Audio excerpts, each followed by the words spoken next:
kill him.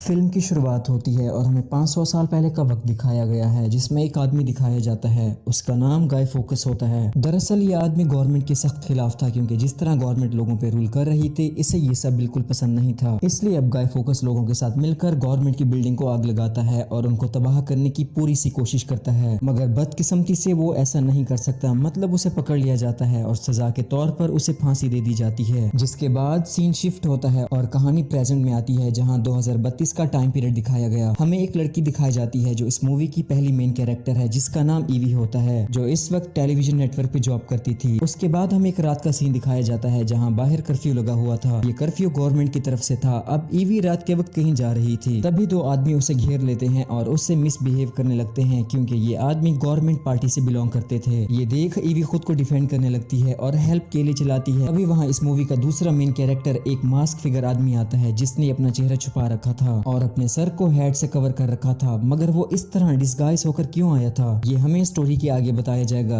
अब we उन दोनों लोगों को बहुत बुरी तरह से मारता है, जो देख के ईवी बहुत ज्यादा डर जाती है। मगर हैरत की बात ये थी, वी उनको मारने के बाद उनकी डेड बॉडीज पर गुलाब रख देता है, मगर वो ईवी को कुछ नहीं कहता। यहाँ ये अपना नाम वी बताता है, उसे अपना शो देखने की ऑफर करता है। ईवी को लगता है शायद ये कोई मैजिशियन यानी कि जादूगर होगा, इसलिए ईवी वी की बात मान लेती है। अब वी उसे एक छत पे ले आता है। ईवी उससे पूछती है कि तुम्हारा जादू दिखाने वाला सामान किधर है। वी जवाब देता है कि आज मैं तुम्हें कोई जादू नहीं बल्कि इससे ज्यादा कुछ दिखाने वाला हूँ। तभी वहाँ बहुत बड़ा ब्लास्ट होता है और सामने वाली सारी बिल्डिंग्स जल जाती हैं, साथ ही वहाँ आतिशबाजी हो रही थी। अब इस सब से ईवी बहुत ज्यादा खुश था, मगर ईवी ये देखकर बहुत ज्यादा हैरान थी और वहाँ से चली जाती है। अब देखते ही देखते धमाके वाली बात चारों तरफ फैल जाती है। हर कोई इसी बारे में बात कर रहा होता है। इस वाक़ये से गवर्नमेंट भी बहुत ज्यादा हैरान थी और इस सब के बारे में पता लगाने का कहती है। अब लोगों को यकीन में लेने के लिए गवर्नमेंट की तरफ से ये बात फैलाई जाती है कि वो धमाका करने वाले हम लोग थे, क्योंकि वो बिल्डिंग्स बहुत ज्यादा पुरानी हो चुकी थी। अब गवर्नमेंट लोगों को यकीन में लेने के लिए उन सब से कहती है कि आपकी जानों को खतरा था और इसी वजह से उन बिल्डिंग्स को ब्लास्ट कर दिया गया। जब ये बात न्यूज रिपोर्टर टेलीविजन पे दे रहा था, तभी वहाँ वी आ जाता है, मगर इस बार वो अपने साथ बॉम्ब बांध कर आया था। अब वो टेलीविजन पर सबके सामने आ जाता है, इस बात को टोकते हुए कहता है कि वो धमाका गवर्नमेंट की तरफ से नहीं बल्कि मेरी तरफ से था और इसके पीछे मेरा हाथ था। अब सभी लोग टेलीविजन पे ये सब देख रहे थे और देखते ही देखते ये बात पूरी दुनिया में फैल जाती है। साथ ही वो कहता है कि यहाँ की गवर्नमेंट अच्छी नहीं, क्योंकि इनका मकसद लोगों के दिलों में डर पैदा करना है और आप लोगों पर हुक्मरानी करना है। इसके बाद वो सभी को 5 नवंबर का टाइम देता है, साथ ही कहता है कि हम सभी लोग पार्लियामेंट के सामने मिलेंगे। इस बात को खत्म करते हुए वी वहाँ से चला जाता है, लेकिन तभी वहाँ पुलिस ऑफिसर्स उस पर अटैक कर देते हैं, मगर वी भी उन सभी का बहादुरी से मुकाबला करता है। अब उसके पीछे एक पुलिस ऑफिसर गन पॉइंट कर लेते हैं, वो उस पर शूट करने ही वाले होते हैं कि तभी वहाँ पीछे से ईवी आ जाती है और उसकी आंखों पर स्प्रे कर देती है, क्योंकि वो मिर्ची स्प्रे थी जिसकी वजह से उन्हें कुछ नहीं दिखाई दे रहा था। इसके बावजूद पुलिस ऑफिसर ईवी को गन मार के उसे बेहोश कर देते हैं। अब ईवी यहाँ वी की हेल्प के लिए आई थी, क्योंकि उसका मकसद वी को बचाना था, क्योंकि वी ने भी एक बार पहले उसकी जान बचाई थी, जो हमने मूवी की शुरुआत में देखा। अब ये सभी चीजें वहाँ रिकॉर्ड हो रही थी। इसके बावजूद वी उसे उठाकर अपने घर ले आता है। जब ये रिकॉर्डिंग पुलिस ऑफिसर देखते हैं तो वो ईवी पर शक करने लगते हैं और उसे ढूंढने लग जाते हैं, क्योंकि उन्हें लग रहा था कि ईवी भी उनके साथ मिली हुई है। अगली तरफ ईवी को जैसे ही होश आता है तो वो अपने आप को वी के घर पाती है। वो उससे पूछती है कि मैं कहाँ हूँ। वी जवाब देते हुए कहता है कि तुम मेरे घर पे हो। ये सुनते ही ईवी उसके घर से जाने लगती है, मगर वी उसे रोक लेता है, साथ ही कहता है कि तुम अगर यहाँ से गई तो बाहर पुलिस वाले तुम्हें ढूंढ रहे हैं, क्योंकि वो मेरे साथ साथ तुम पर भी शक कर रहे हैं कि तुम मेरी पार्टनर हो। इसके बाद हमें एक कमांडर के घर का सीन दिखाया जाता है, जहाँ वी उन पर अटैक करके उन्हें मार डालता है और उसके बाद फादर को और उन दोनों की डेड बॉडीज पर गुलाब रख देता है। मगर वो ऐसा क्यों कर रहा था ये हमें आगे बताया जाएगा। अगली तरफ ऑफिसर उस सब के बारे में इन्वेस्टिगेशन कर रहे थे, मगर इस सब से उन्हें कोई फायदा नहीं होता। अब आहिस्ता आहिस्ता दिन गुजरते जा रहे थे। ईवी अभी भी वी के घर पे रह रही थी, मगर उसका बिहेवियर ईवी के साथ बिल्कुल ठीक था। वो उसके साथ कुछ भी गलत नहीं करता और उसके लिए अच्छे अच्छे खाने बनाता है और काफी अच्छे तरीके से सर्व कर रहा था। हैरत की बात ये थी कि वो अपने घर में भी मास्क लगाए रहता था। अब ईवी को ये सब काफी ज्यादा अजीब लग रहा था, क्योंकि वो भी वी की तरह आजादी से जीना चाहती थी, मगर जिस तरह वी मुल्क के बड़े बड़े लोगों को मार रहा था, इस सब से ईवी काफी ज्यादा सैड थी। इस वजह से से वो वी के घर से भाग जाती है और बॉस के घर आ जाती है, मगर बॉस उसको तसल्ली देते हुए कहते हैं कि तुम्हें डरने की कोई जरूरत नहीं क्योंकि तुम यहाँ बिल्कुल महफूज हो। अब वो ईवी को एक पेंटिंग दिखाते हैं जो उन्होंने चोरी की थी। इसके बाद वो उसको कुरान भी दिखाते हैं, हालांकि वो एक क्रिश्चियन थे और वहाँ कुरान रखना क्राइम समझा जाता था। अब ये सारी चीजें उसके लिए खतरनाक साबित हो सकती थी। अगली तरफ वही पुलिस ऑफिसर इन्वेस्टिगेशन कर रहे थे। वो डॉक्टर को वही गुलाब दिखाते हैं जो वी लोगों को मारकर उनकी डेड बॉडीज पर रख दिया करता था। अब उस गुलाब को देखने के बाद वो काफी ज्यादा डर जाती हैं। ऐसे लग रहा था कि वो इसके बारे में कुछ न कुछ जानती हूँ। अब रात के वक्त डॉक्टर अपने घर पे थी और सोने लगती हैं, तभी वहाँ वी आ जाता है। वो डॉक्टर वी से कहती हैं, उस गुलाब को देखने के बाद मुझे अंदाजा हो चुका था कि इस सब के पीछे तुम्हारा हाथ है। मगर डॉक्टर उसे ये क्यों कहती हैं ये हमें आगे जाके पता चलेगा। अब वी उन्हें भी ये गुलाब देता है, इसका मतलब ये उन्हें भी मारने वाला था। पास्ट में जो कुछ वी के साथ हुआ था उस वजह से डॉक्टर उससे अपॉलॉजी करती हैं, मगर वो उन पर रहम नहीं करता और इंजेक्शन के जरिए उन्हें मार डालता है। तभी वहाँ ऑफिसर आ जाते हैं, मगर उनके आने से पहले वी वहाँ से जा चुका था। अब डॉक्टर भी मर चुकी थी। ऑफिसर की नजर डॉक्टर की डायरी पर पड़ती है, इसलिए वो उस डायरी को अपने साथ ले आते हैं, जिसे पढ़ने के बाद कहानी पास्ट में यानी 2015 में चली जाती है, जहाँ पता चलता है कि गवर्नमेंट की तरफ से एक नेशनल सेंटर बनाया गया था जो दरअसल एक कैंप था। अब उस कैंप में उन लोगों को रखा जाता था जो गवर्नमेंट के खिलाफ थे। अब उन लोगों पर जुल्म किया जाता और उन्हें पीटा भी जाता था। और इससे भी ज्यादा हैरत की बात ये थी कि उन पर अजीबोगरीब और खतरनाक किस्म के एक्सपेरिमेंट किए जाते और ये तजुर्बात बहुत ज्यादा खतरनाक थे क्योंकि इस सब की वजह से 75% लोग मर जाते थे और बचे हुए लोगों को 5 कमरों में रखा जाता, यानी कि कमरा नंबर 1 से लेकर कमरा नंबर 5 तक। मगर बदकिस्मती से ये लोग भी मर जाते, सिर्फ वही लोग जिंदा बचते जिन्हें कमरा नंबर 5 में रखा जाता था। और उसी कमरे में रहने वाला एक आदमी बहुत ज्यादा खौफनाक और खतरनाक था। तभी वहाँ बहुत बड़ा ब्लास्ट होता है और उस ब्लास्ट के पीछे उसी कमरा नंबर 5 वाले आदमी का हाथ होता है। ये वही आदमी था जो आगे जाकर वी बना और उन खतरनाक तजुर्बात की निगरानी करने वाले कमांडर, फादर और डॉक्टर थी। और यही वजह थी कि वी ने उन तीनों को मार डाला। इसके बाद हमें ईवी के बॉस को दिखाया जाता है जिस पर अटैक किया गया क्योंकि उसने चांसलर के साथ टीवी शो किया था। अब ये सब देख ईवी वहां से भाग जाती है, मगर पुलिस वाले उसे भी पकड़ लेते हैं। वो ईवी से वी के बारे में पूछते हैं, मगर वो इस सब से साफ साफ इनकार कर देती है, जिस वजह से उस पर जुल्म किया जाता है, हत्ता कि उसके बाल भी काट दिए जाते हैं। और इतना सब करने के बाद उसे जेल में बंद कर दिया जाता है। अब उस जेल में ईवी को एक पेपर मिलता है। उस पेपर पर एक लड़की के बारे में लिखा हुआ था। ये वो लड़की थी जो गलत काम करती थी, जिसकी वजह से गवर्नमेंट को बहुत ज्यादा गुस्सा आया और उसे इसी जेल में बंद कर दिया गया, यानी कि कमरा नंबर 5 में। और उस वक्त वी भी उसके साथ था। अब उस लड़की पर भी खतरनाक तजुर्बात किए गए जिस वजह से वो लड़की मर गई, मगर वो बहुत ज्यादा बहादुर थी और उन सभी के सामने हिम्मत से डटी रही। इसका मतलब उसने हार नहीं मानी थी। ये सब पढ़ने के बाद ईवी को हौसला मिलता है, उसमें एक नई हिम्मत आ जाती है और डर बिल्कुल खत्म हो चुका था। जिसके फौरन बाद एक आदमी वहाँ आता है जो ईवी से कहता है कि आज के बाद तुम यहाँ से आजाद हो क्योंकि तुम्हारे अंदर से डर मुकम्मल तौर पर खत्म हो चुका है और तुम बहादुर बन चुकी हो। और ये कहते हुए आदमी वहाँ से चला जाता है। अब ईवी वी के घर आती है जहाँ उसका सामना वी से होता है। उसे ये भी पता चलता है कि जेल में दी गई तकलीफों के पीछे वी का हाथ था। ईवी कहती है तुम्हारी वजह से मेरे बाल काटे गए, मुझे तकलीफ दी गई, तुमने ऐसा क्यों किया? वी जवाब देते हुए कहता है इसलिए कि तुम पहले से ज्यादा मजबूत बन जाओ और बहादुरी से सभी हालात का सामना करो। मुझे भी इस सबसे तकलीफ हुई मगर मैं इस बात से खुश हूँ कि अब तुम बहादुर बन चुकी हो। अब ईवी इससे अपने बॉस के मारे जाने के बारे में पूछती है, क्या तुम इसके पीछे थे? जिससे वी साफ साफ इनकार कर देता है कि मैंने उसे नहीं मारा बल्कि उसे मारने वाली पुलिस थी क्योंकि उन्हें वहां से कुरान पाक मिला था। अब ईवी वी को वही कागज दिखाती जो उसे जेल में मिला था। उसे पता चलता है कि ये एक सच्चा वाकया और ये लिखने वाली वही लड़की थी जिसे गवर्नमेंट की तरफ से मार दिया गया था। वो वहाँ उसकी तस्वीर भी देखती है और ये सब देखने और सुनने के बाद ईवी वहाँ से चली जाती है। मगर वी ईवी से कहता है कि मैं 5 नवंबर को तुमसे आखिरी बार मिलना चाहता हूँ और ईवी हाँ कहकर चली जाती है। अगले दिन ऑफिसर को एक मेल मिलता है जिसमें उन्हें मिलने का कहा गया था। ये मेल करने वाला कोई और नहीं बल्कि वी था, मगर उसने मेल में अपना नाम कुछ और लिखा था। अब ऑफिसर उससे मिलने के लिए जाते हैं। इस बार वी डिस्गाइज होकर आया था और ऑफिसर के लिए उसे पहचानना मुश्किल था। अब वी उसे अपने पास्ट के बारे में बताता है कि किस तरह गवर्नमेंट ने एक कैंप बनाया था जहाँ पर लोगों पर खतरनाक किस्म के तजर्बात किए गए और एक वायरस तैयार किया गया और उस वायरस को फैलाने के लिए 3 मुख्तलिफ जगहों को टारगेट किया गया, जिनमें पहला स्कूल, दूसरा स्टेशन और तीसरा प्लांट था, जिन पर धमाका करने के बाद वहाँ काफी ज्यादा लोगों की मौत हुई। मगर शॉकिंग बात ये थी कि उस वायरस को फैलाने वालों के पास उसका तोड़ भी था, यानी कि उसका इलाज था, जिस वजह से ये लोग हर जगह मशहूर हो गए। मगर उनकी बजाय बेकसूर लोगों को पकड़कर मार दिया गया और देखते ही देखते ये बात असली कसूरवार लोगों तक पहुंच गई। अब वी इस बात को खत्म करने के बाद वहां से चला जाता है। अगले दिन ऑफिसर के पास किसी की कॉल आती है। वो बताता है कि कल जिस आदमी से आप मिलकर आए हैं उसने आपको अपना नाम गलत बताया था क्योंकि इस नाम का आदमी आज से 20 साल पहले मर चुका था। जो सुनने के बाद ऑफिसर काफी ज्यादा गुस्से में आ जाता है। टाइम गुजरता गया और 5 नवंबर आने वाला था। अब वी एक ट्रिक लगाते हुए वहाँ के सभी लोगों के पास अपने जैसे मास्क भेज کھینچتا ہے، ساتھ ہی ان سب کو گورنمنٹ کے خلاف کرتا ہے، جس کی وجہ سے گورنمنٹ کو بہت زیادہ غصہ تھا اور وہ لوگوں کو مارنا شروع کر دیتے ہیں۔ اب اس سب کی وجہ سے لوگوں کو بھی گورنمنٹ پر بہت زیادہ غصہ تھا۔ ان کے غصے میں تب اضافہ ہوا جب گورنمنٹ کے لوگوں نے ایک بچی کو پکڑ کر مار ڈالا، صرف اور صرف اس وجہ سے کہ اس نے وی کا ماسک پہنا ہوا تھا، جس وجہ سے وہاں پہ موجود لوگ پولیس آفیسر کو مار ڈالتے ہیں۔ اب فائنلی وہ دن آتا ہے جس کا سبھی کو انتظار تھا، یعنی 5 نومبر، اور ایوی وی سے ملنے کے لیے جاتی ہے۔ اب وی گورنمنٹ کے خلاف تھا، اس لیے وہ ان کے خلاف جنگ کرنا چاہتا تھا۔ اپنے پلان کے مطابق وہ پارلیمنٹ کو اڑانا چاہتا تھا۔ اب وی ایوی کو ایسی ٹرین میں لے جاتا ہے جو بارود سے بھری ہوئی تھی۔ وہ ایوی سے کہتا ہے کہ میرے مرنے کے بعد میرا سب کچھ تمہارا، جو سن کر ایوی اسے ایسا کرنے سے روکتی ہے کہ یہ سب کرنے کی کوئی ضرورت نہیں اور ہم ان سب سے کافی دور چلے جائیں گے، مگر وی کہتا ہے نہیں، مجھے ایسا کرنے سے کوئی نہیں روک سکتا۔ یہ کہتے ہوئے وہ انڈر گراؤنڈ راستے سے چلا جاتا ہے۔ اس لڑکی کے مرڈر کے بعد سبھی لوگ گورنمنٹ کے خلاف ہو چکے تھے اور وی والا ماسک پہن کر سڑکوں پر آ جاتے ہیں۔ اب اس بات کا گورنمنٹ کو پتہ چلتا ہے تو وہ ڈر جاتی ہے اور اپنے آپ کو بچانے کے لیے بہت زیادہ آرمی بلاتی ہے اور پارلیمنٹ کو پروٹیکٹ کرنے کا کہتی ہے۔ اب وی نے خود کو پولیس کے حوالے کر دیا تھا، مگر اس سے پہلے وہ وہاں کے لوگوں سے چانسلر کو یہاں پہ لے آنے کا کہتا ہے اور اس کی شرط مان لی جاتی ہے۔ وی اسے بھی مار ڈالتا ہے اور ہر بار کی طرح اس کی ڈیڈ باڈی پر گلاب رکھ دیتا ہے۔ اب پولیس کا ایک آدمی اس سے اس کا اصلی چہرہ دکھانے کا کہتا ہے، جس پر وی صاف صاف انکار کر دیتا ہے۔ یہ سن کر وہ غصے میں آ جاتا ہے اور سبھی لوگ اس پر گولیاں چلانا شروع کر دیتے ہیں، مگر وی ان سب کو ویپنز کے ذریعے ختم کر دیتا ہے۔ اب گولیاں لگنے کی وجہ سے وی کافی زیادہ زخمی ہو چکا تھا اور اس کے لیے چلنا بہت مشکل ہو رہا تھا کہ تبھی وہاں ایوی آ جاتی ہے۔ وہ اس کو حوصلہ دیتی ہے اور ہاسپٹل جانے کا مشورہ دیتی ہے، مگر وی اس بات سے انکار کر دیتا ہے۔ ساتھ ہی کہتا ہے کہ آج میں تم سے ایک بات کا اقرار کرنا چاہتا ہوں کہ میں تم سے پیار کرتا ہوں۔ یہ کہتے ہوئے وی مر جاتا ہے، جس کے بعد ایوی اس کی لاش کو ٹرین کے اندر پھولوں میں سجا دیتی ہے اور ٹرین کو چلاتی ہے۔ تبھی وہاں ایک آفیسر آتا ہے، وہ اس سے پوچھتا ہے کہ تم ایسا کیوں کر رہی ہو؟ ایوی کہتی ہے میں سب جان چکی ہوں، وی نے جو بھی کہا تھا وہ سب سچ ہے، کیونکہ یہاں کے لوگ ایسے گورنمنٹ کو بالکل ڈیزرو نہیں کرتے کہ گورنمنٹ کے ایسے لوگ ہر کسی کے لیے دشمن ہوتے ہیں۔ جو سن کر آفیسر اسے بھی نہیں روکتے۔ اب ایوی ٹرین چلاتی ہے، ادھر سبھی لوگ پارلیمنٹ کے سامنے پہنچ چکے تھے، مگر آرمی ابھی تک چانسلر کے آرڈر کا ویٹ کر رہی تھی، مگر وہ لوگ اس بات سے ابھی تک انجان تھے کہ چانسلر پہلے ہی مر چکا ہے۔ اب کچھ دیر بعد وہ ٹرین جو بارود سے بھری ہوئی تھی پارلیمنٹ کے سامنے پہنچ جاتی ہے۔ تبھی وہاں بہت بڑا بلاسٹ ہو، جس کا مطلب پارلیمنٹ مکمل طور پر تباہ ہو چکی تھی اور بعد میں وہاں پہ آتش بازی کی جاتی ہے، کیونکہ یہ وہاں کے لوگوں کے لیے ایک نئی صبح تھی۔ اب آفیسر ایوی سے وی کے بارے میں پوچھتے ہیں کہ وہ ماسک والا آدمی کون تھا، تو ایوی انکار کرتے ہوئے کہتی ہے میں نہیں جانتی،